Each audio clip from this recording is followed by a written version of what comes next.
Bawat kabataan may kakayahang gumawa ng pagbabago. Kaya naman, kilalanin natin ang isang dalaga na naglilingkod ng tapat at nagbibigay inspirasyon sa marami. Siya si Shania Faith Kabungkal, isang good Samaritan at motivational speaker. Who I am today is because of my lola. And she also showed me that love isn't just in big gesture, but also in simplest act of kindness. At kahit wala na siya ngayon, yun yung patuloy kong ginagawa, yung kung ano yung tinuro niya sa akin.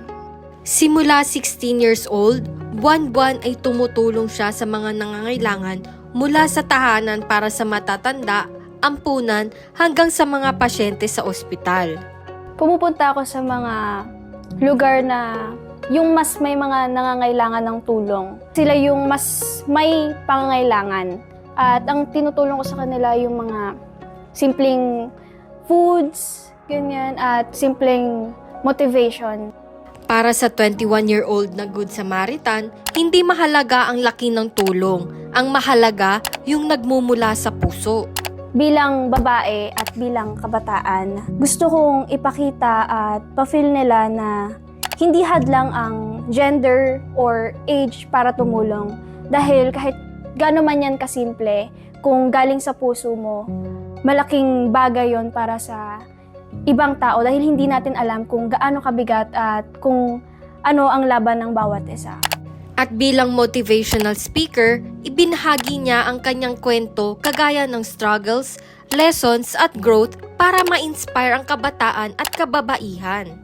One of my biggest challenges is being underestimated because of my age. Pero instead na tignan ko yon as disadvantage, ginamit ko siyang lakas para ipakita na age doesn't define credibility.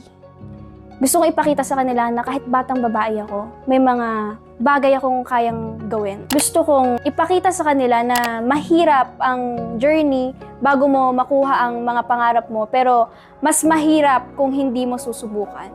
Your presence matter, your actions matter. Huwag kang matakot na ipakita kung sino ka at huwag kang matakot na ipakita kung ano yung mga kaya mong gawin. At kahit sa simpleng kindness, pwede nating magamit yon para tumulong sa ibang tao. Patunay si Shania na kahit sino ka man, babae man o bata, kaya mong gumawa ng kabutihan at pagbabago.